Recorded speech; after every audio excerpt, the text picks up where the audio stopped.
વિશ્વાનિ દેવ સવિતર દુરિતાનિ પરાસુવ યદ્ભદ્રંતન્ન આસુવ. સૌ પ્રથમ તો કલ્યાણ પ્રજારાજ જે આપ સૌની જેમ મારા પણ પરિવારનું સદસ્ય છે અને કલ્યાણ પ્રજારાજ જે મારા પરિવારનું સદસ્ય છે એવી રીતે હું કલ્યાણ પ્રજારાજ પરિવારનો સદસ્ય છું. એ પરસ્પર પારિવારિક ભાવનાથી, નહીતર પ્રવચન શરૂ થયું એ પહેલાં તમે નહોતા આવ્યા એ વખતે અમે બધા રાહ જોતા હતા તમારી નીચે. आयोजकांचा एक मोठा प्रश्न असतो, आपण सगळे येतो, पब्लिक आली नाही, काय तोंड दाखवायचं ते आपल्याला बसून ठेवतात. चहा घ्या, હું કશું પાછો લઉં નહીં, ચા ન લઉં, કોફી ન લઉં, આ પાણી પી પીને કેટલું પીવાનું. એટલે અમને જ્યારે રમાડતા હતા નીચે વિષ્ણુભાઈ તમારી રાહ જોતા જોતા, એ વખતે બહુ સરસ એક વાત થઈ સ્વજનોમાં, જે ઘણી બધી વાતો અહીંયા આગળ પ્રવચનોમાં કવર થઈ ગઈ. 3 પેઢીનો 30 વર્ષનો એટલે 3 દાયકાનો પુરુષાર્થ એટલે કલ્યાણ પ્રજારાજ. भाव समझी सके એટલા માટે मैं हिंदी में कुछ बात करना चाहता हूँ. Journalism no course Bharat bhai, management in journalism, media management, एनो एक यूनिवर्सिटी में कोर्स शुरू थयो અને એનું પહેલું જે ઇન્ડક્શન લેક્ચર હતું એમાં I was invited as a chief guest. ત્યાં મેં પ્રવચન મોટા મોટા મીડિયા હાઉસીસના, ન્યૂઝ ચેનલ્સ, પબ્લિકેશન હાઉસીસ, આ બધા જ લોકો, મેં ત્યાં એક વાત કહી કે કોર્સ જ્યારે શરૂ થાય છે મીડિયા મેનેજમેન્ટ, આ બહુ સાવધાનીપૂર્વકનો છે, કારણ કે અત્યારે જે રીતે મીડિયા મેનેજ થઈ રહ્યું છે એ વખતે जिस तरह से मीडिया मैनेज हो रहा है, और वहाँ पर और मैंने कहा कि पहले न्यूज़पेपर छपते थे और बाद में बिकते थे, अब पहले बिकते हैं और बाद में छपते हैं. पण बहु गौरव साथे આપણે કહેવું જોઈએ કે કલ્યાણ પ્રજારાજ આમાં એક અનેરો અપવાદ છે. કારણ છેલ્લા 20 વર્ષથી મારો જે પરિચય પ્રિય વિષ્ણુભાઈ સાથે, દાદા અભયસિંહભાઈ સાથે અને આત્મીય રવિ સાથે, સાત્વિકતા, સકારાત્મકતા, સહૃદયતા અને સાતત્ય, આ કલ્યાણ પ્રજારાજના મેં જોયેલા સद्गुणो છે, अनुभवेला सद्गुणो છે. भाऊ आपण सांगितलं की डिजिटलमध्ये या आले आहेत ऑलरेडी. છેલ્લા 3 વર્ષથી વોટ્સએપ પર આપનું વર્ઝન, ડિજિટલ વર્ઝન આવે છે. એનાથી ફાયદો એ કયો થયો, મેં જેમ શરૂઆતમાં કહ્યું કે કલ્યાણ પ્રજારાજ મારા પરિવારનું પણ સદસ્ય છે.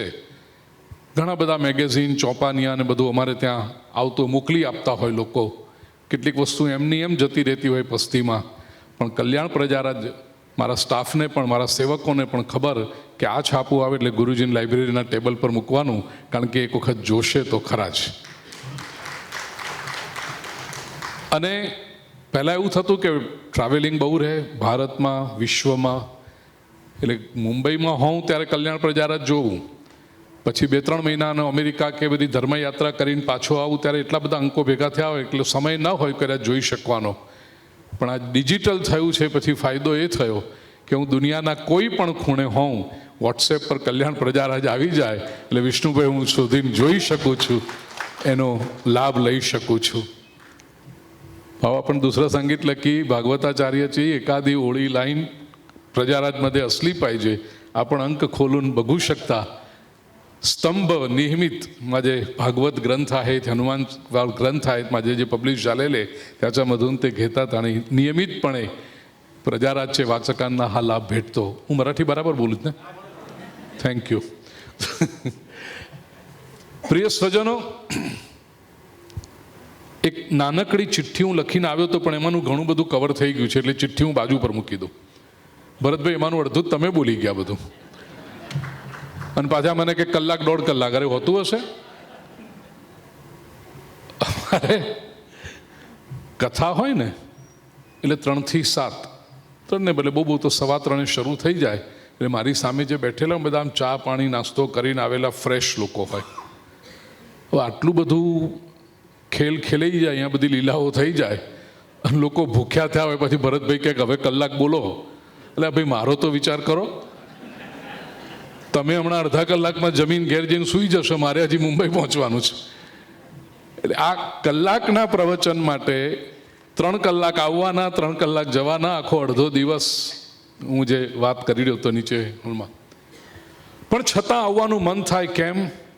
કારણ કે પ્રજારાજ પરિવાર છે અને કલ્યાણના જે સ્વજનોને મેં જોયા ત્યારે મને થાય કે બધાને મળવાનું. અમને જગદીશભાઈ, આપને, અમારા જયકર ભાઈ, બધા લોકોને મારા વારંવાર, દીપકભાઈ તો મારા પોતાના છે, એટલે વારંવાર નીતેશભાઈને બધાને મળવાનું મન થાય કે એ બહાને ચાલો કલ્યાણને મળાશે, અને કલ્યાણને મળાશે તો આપણને કંઈક આનંદ થશે.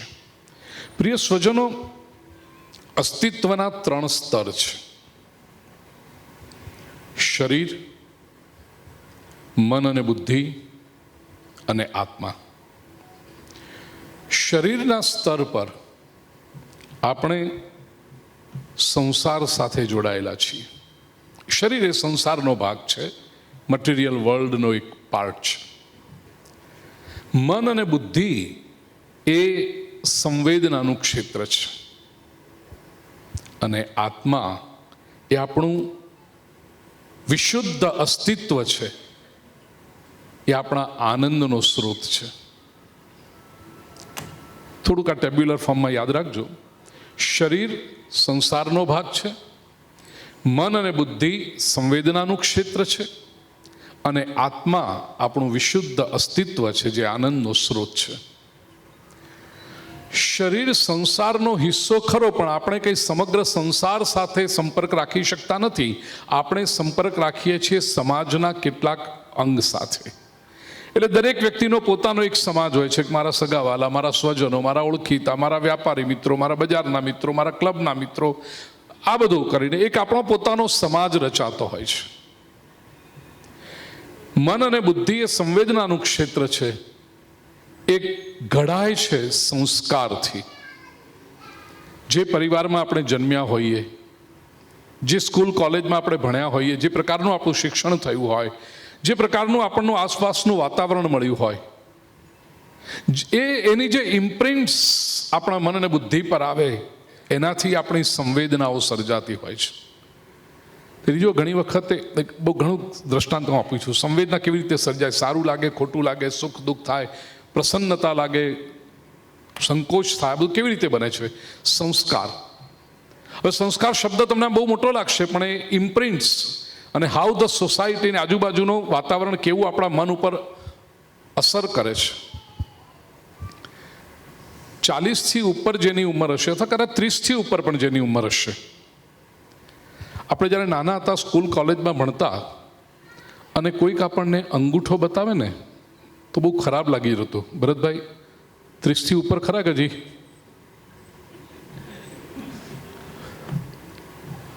કોઈક નવા બૂટ પહેરીને આવ્યું હોય અને આપણા પેલા જૂના ચંપલ હોય તો કે જો મારી પાસે તો નવા બૂટ આવ્યા, જો મારી પાસે નવું શર્ટ આવ્યું.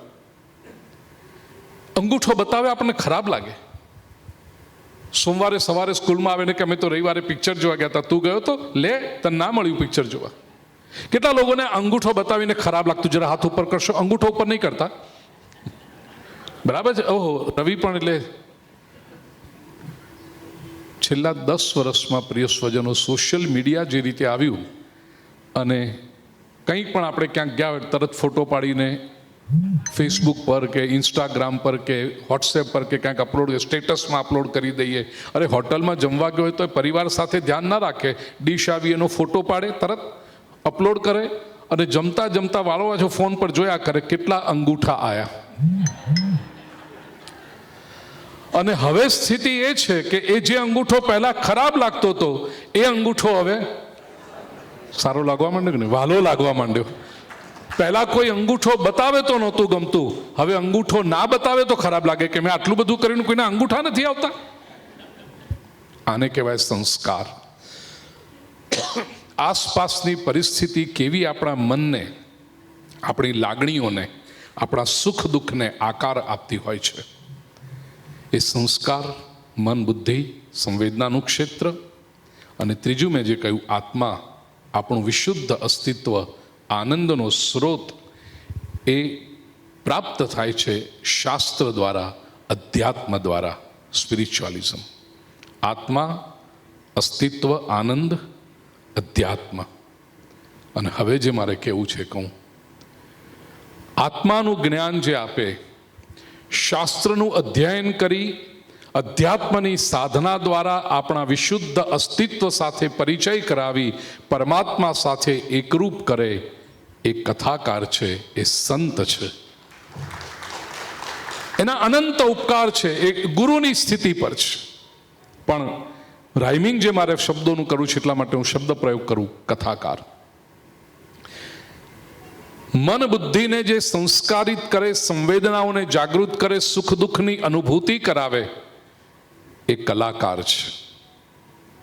અને શરીર જેનું છે એ સંસાર અને સમાજની સાથે આપણને નિરંતર જોડાયેલા રાખે, સમાજને આપણા સુધી પહોંચાડે અને આપણા કંઈક યશ અને કર્તૃત્વ હોય તો એને સમાજ સુધી પહોંચાડે, એ પત્રકાર છે.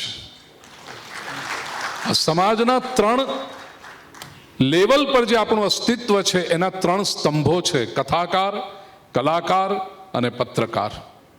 એ પત્રકારિતાના ઉજળા 30 વર્ષને ઉજવવાને માટે આપણે આજે સૌ ભેગા થયા છીએ. ત્યારે મેં જેમ પહેલાં કહ્યું કે સકારાત્મક પત્રકારિતા આ બહુ અઘરી વાત છે. કીચડમાં રહી અને કીચડ જેવા થઈ જવું બહુ સહેલું છે, પણ કીચડમાં રહી કમળ બનીને ઉગવું એ બહુ અઘરું છે. અને હું બહુ જવાબદારીપૂર્વક કહેવા માગું છું, જે 35 વર્ષના સંબંધની કારણે આદરણીય ભાવુએ પણ જે વાત કરી વિષ્ણુભાઈ માટે, કે સકારાત્મકતા, પોઝિટિવિટી. આટલા વખતથી હું આના અંક વાંચું છું કલ્યાણ પ્રજારાજના. સ્વાર્થ જ્યાં આંગળી ચીંધવા જેવી હશે ત્યાં ચોક્કસ આંગળી ચીંધી હશે, મર્યાદામાં રહીને, પોતાનો મોભો જાળવીને અને સામા માણસનું ચારિત્ર્ય હનન ન થાય એનું ધ્યાન રાખીને. પણ પોતાના સ્વાર્થ માટે ક્યારેય બીજા કોઈને નીચે પાડવાનો પ્રયત્ન કલ્યાણ પ્રજારાજે ક્યારેય કર્યો નથી.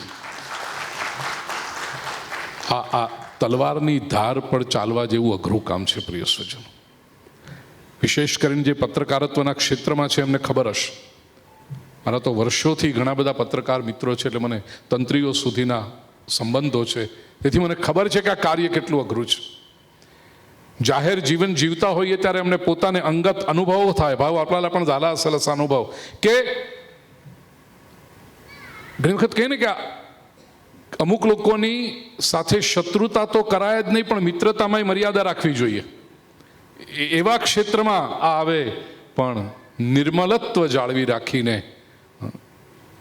અહીંયા આવતી વખતે હું થોડુંક મનમાં વિચારતો હતો કે કેવું છે આજનું પત્રકારત્વ, અથવા જે છાપાઓ, મેગેઝિન બચ્યા છે તે કેવી રીતના હોય. તો ચટપટિયા હોય, ઘણા લોકોની તો ટેગલાઇન પણ એવી હોય છે ને કે ચટપટું વર્તમાન પત્ર, એમ કરે.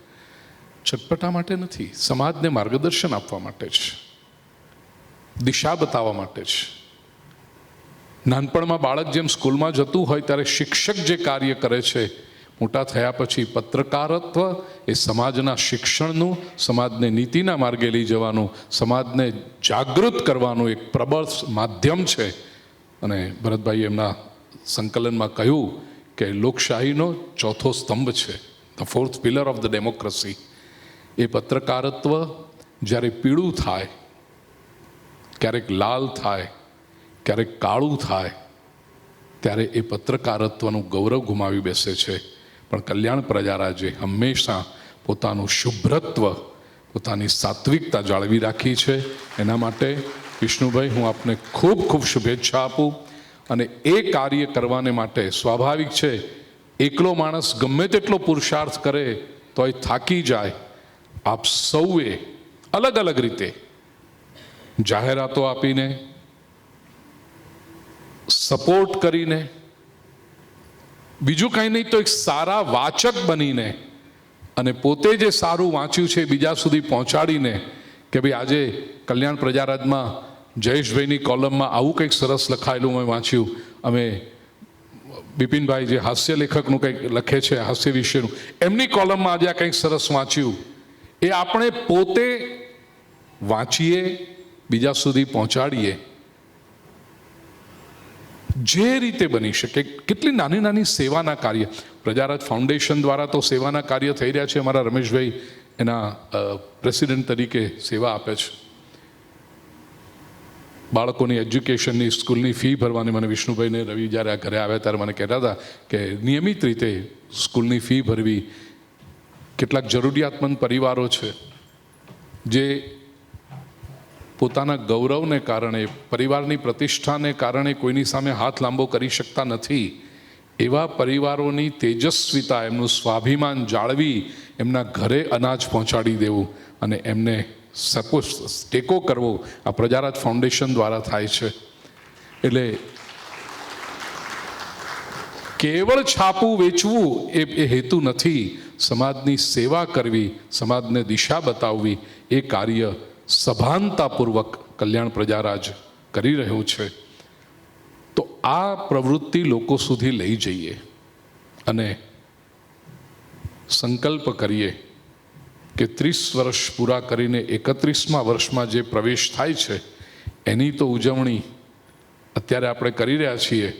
પણ આવી જ ઉજવણી, આમ તો દર 1 એપ્રિલે દુનિયા એપ્રિલ ફૂલ બનાવે, ત્યારે પ્રજારાજ આપણને જ્ઞાન આપે છે, જાગૃત કરે છે,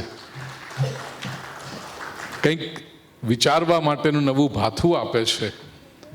આપણે 5 દાયકાની સફર પૂરી કરી અને 51મા વર્ષમાં જ્યારે પ્રવેશ કરતા હોઈએ, ભાવે તો બહુ સહજતાથી કહ્યું, પણ હું વ્યાસપીઠ પરથી કહું કે એ કાર્યક્રમમાં રવિ મને બોલાવવાનો, હું આવીશ. તને તો સરસ મજાનો 20 વર્ષનો અનુભવ થઈ ગયો હશે. ભરતભાઈ થોડુંક સંક્ષેપમાં સંકલન કરશે અને પછી એ વખતે મને થોડોક વધારે બોલવાનો ચાન્સ મળે તો હું બોલીશ. અને જેમ અભયસિંહ દાદા અત્યાર સુધી દર વખત, કદાચ આ પહેલો કાર્યક્રમ છે હું આવ્યો છું ને દાદા નથી, પણ એ વખતે કારણ કે લોન્જીવિટી, દીર્ઘાયુ તો ચૌધરી પરિવારના લોહીમાં છે. એટલે વિષ્ણુભાઈ એ વખતે તમે કડે ધડે રહી અને રવિને માર્ગદર્શન આપતા અને આપણે સૌ આવી રીતે સરસ મજાનો સહકાર આપતા કલ્યાણ પ્રજારાજને ઉજવતા રહીએ એવી પરમાત્માના ચરણોમાં પ્રાર્થના કરી મારી વાણીને વિરામ આપું. શુભમ ભવતુ.